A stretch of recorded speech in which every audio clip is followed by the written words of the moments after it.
conquistare la rossa primavera, dove sorge il sol dell'avvenir. Bonjour à tous camarades, je suis Antonio Lavorel du Centre Mayakovsky et je vais vous présenter en ce 26 avril une histoire que je chéris particulièrement, celle de la résistance italienne contre le fascisme. Pourquoi cette date particulièrement? Le travail militant m'a forcé à décaler d'un jour la sortie de la vidéo. Car chaque 25 avril, les organisations antifascistes organisent des manifestations en Italie pour célébrer la fête de la libération du fascisme, un 8 mai de l'autre côté des Alpes. L'histoire que je vais vous raconter est très courte, simplifiée. Ce sont les grandes lignes d'une histoire très vaste et complexe, qu'il me serait possible de traiter dans de futures vidéos. L'antifascisme italien tire ses racines du Biennio Rosso, les 2 années rouges, de 1919 à 1920. Cette période est marquée par de grandes manifestations prolétaires et une forte répression de l'État, et de fraîchement créés faisceaux de combats italiens dirigés par l'ex-socialiste Benito Mussolini. Ces événements sont suivis d'années de troubles et de changements politiques importants en Italie.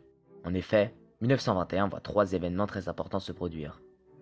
Le 21 janvier, les socialistes fidèles à la Troisième Internationale et à la révolution bolchevique quittent le Parti socialiste italien et fondent le Parti communiste d'Italie à Livourne. Cet événement sera suivi, le 17 juin, de la formation des Arditi del Popolo, soldats du peuple, nés pour protéger le prolétariat du squadrisme, comme de nombreuses formations de défense prolétaire, phénomène qui remonte à 1920. Et comme dernier événement important, le 9 novembre, les membres des faisceaux de combat se forment en un parti, le Parti national fasciste. En 1922, 2 événements notables se produisent.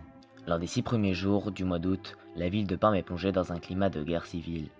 Une attaque de squadristes sur des ouvriers entraîne une réaction violente des antifascistes qui chasseront les squadristes de la ville. Le 28 octobre, avec la marche sur Rome, Mussolini force son entrée au pouvoir, s'assurant du soutien du grand patronat et du roi qui fera tomber le gouvernement, ouvrant la voie à la formation du gouvernement Mussolini le 31 octobre. Ce sont les prémices de la dictature. Les antifascistes sont menacés directement par l'État et, le 10 juin 1924, signe un tournant pour le régime. Le député socialiste réformiste Giacomo Matteotti, qui, le 30 mai, dénonçait ouvertement le trucage des élections législatives par le régime, est enlevé par des squadristes. Son cadavre sera retrouvé le 16 août. Le 27 juin, l'opposition parlementaire décide de la scission aventiniana, une émission générale pour protester contre les milices fascistes, laissant donc au Parlement seul le PNF et le Parti communiste. Communistes qui refusent de laisser le Parlement aux fascistes, alors que ces derniers vivent une pleine crise, entre modérés se plaignant de la violence et extrémistes se plaignant de la modération. Dès 1925, la dictature s'assume. Les organisations non fascistes, sauf catholiques, sont progressivement rendues illégales. En 1926, le Parti communiste est interdit et est créé le tribunal spécial pour la sécurité de l'État. Le 4 juin 1927, avec la phrase « Il faut interdire à ce cerveau de fonctionner pour 20 ans », Antonio Gramsci et 18 de ses camarades sont envoyés en prison. En 1931, c'est Ilio Barontini qui est condamné. Mais au péril de sa vie, il fuit en France d'où il commence une extraordinaire carrière de révolutionnaire. En effet, dès les années 20, ce qui deviendra la résistance italienne s'organise à l'étranger, en France notamment, mais aussi en Espagne ou en Suisse. Des socialistes comme Pertini Unenni, des communistes comme Longo ou Giorgio Amendola s'organisent en France, et certains de ces militants s'engagèrent dans la résistance française, auprès des FTP-MOI du PCF, comme Léon Landini, actuel président du PRCF, fils d'immigrés antifascistes toscans. Mais la résistance armée commence surtout à partir de 1943, lorsque le 25 juillet, le Grand Conseil du fascisme destitue Mussolini, qui sera arrêté le lendemain. Le 8 septembre, le maréchal Badoglio, nouveau chef du gouvernement, signe l'armistice avec les Alliés, mais le 12, Mussolini est libéré, de manière rocambolesque, par les nazis, qui ont envahi le nord du pays et instauré la République sociale italienne. Ce régime, aussi appelé RSI ou République de Salo, a à sa tête Mussolini et le parti fasciste républicain. C'est en ce même moment que la figure la plus lâche d'Italie, le roi, s'enfuit dans le sud pour éviter la guerre. Par ce geste, le roi Victor Emmanuel III, celui-même qui plaça Mussolini au pouvoir, condamnera des milliers de soldats italiens laissés sans instruction à être déportés en camp de concentration par les nazis, le tout accompagné de sa famille et de Badoglio.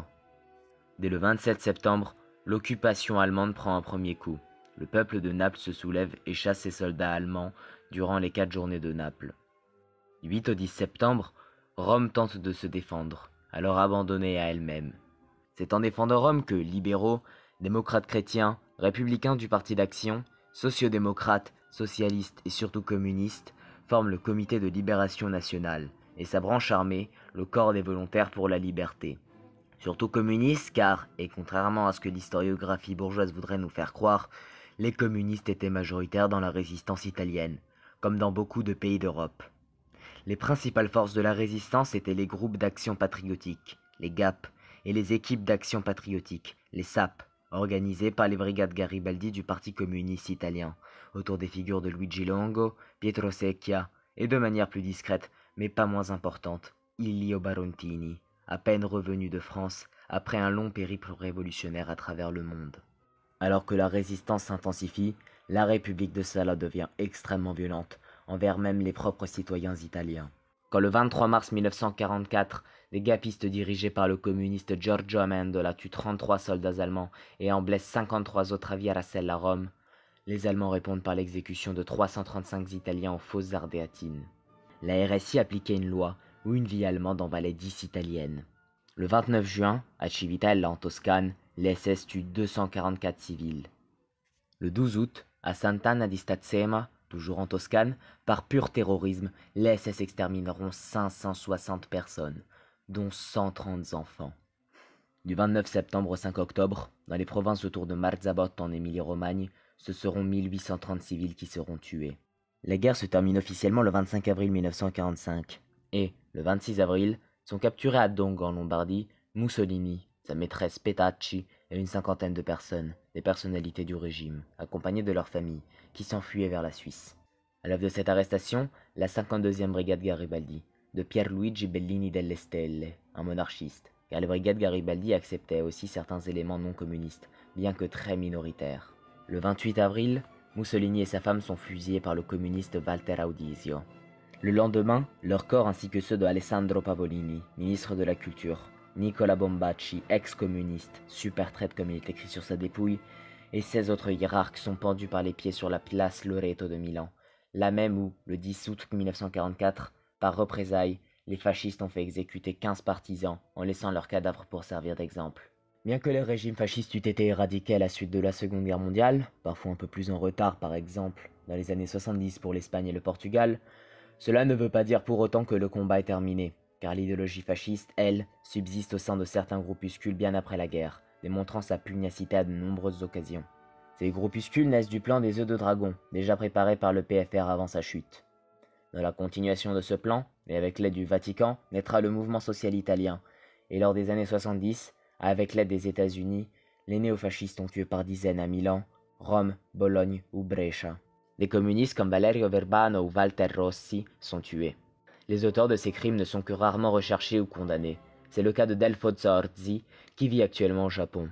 En 1970, un coup d'État néofasciste organisé par 2 anciens de la RSI, Stefano Delle Chiaie et Junio Valerio Borghese, est brusquement annulé. Le plan impliquait la cellule italienne du plan Stay Behind de l'OTAN, la fameuse Gladio.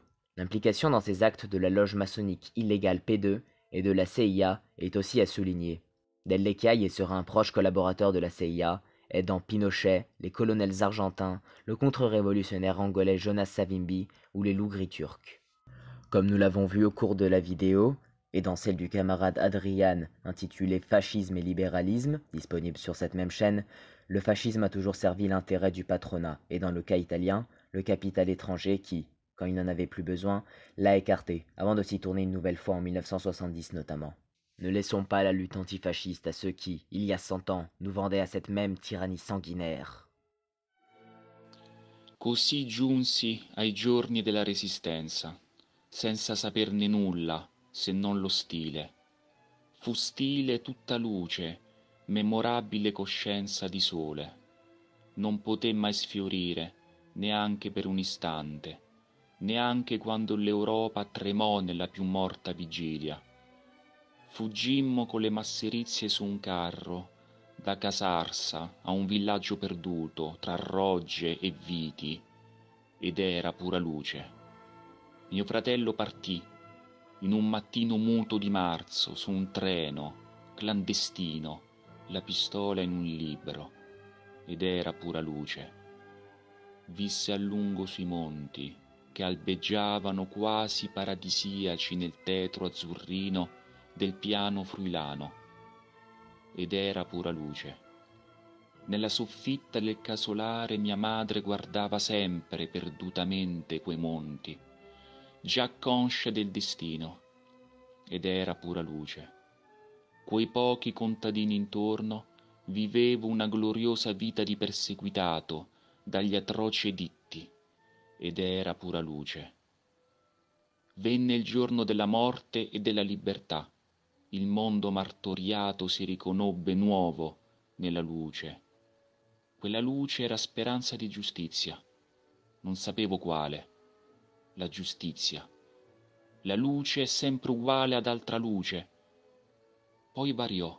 Da luce diventò incerta alba, un'alba che cresceva, si allargava sopra i campi friulani, sulle rogge, illuminava i braccianti che lottavano. Così l'alba nascente fu una luce fuori dall'eternità dello stile. Della storia la giustizia fu coscienza di un'umana divisione di ricchezza, e la speranza ebbe nuova luce.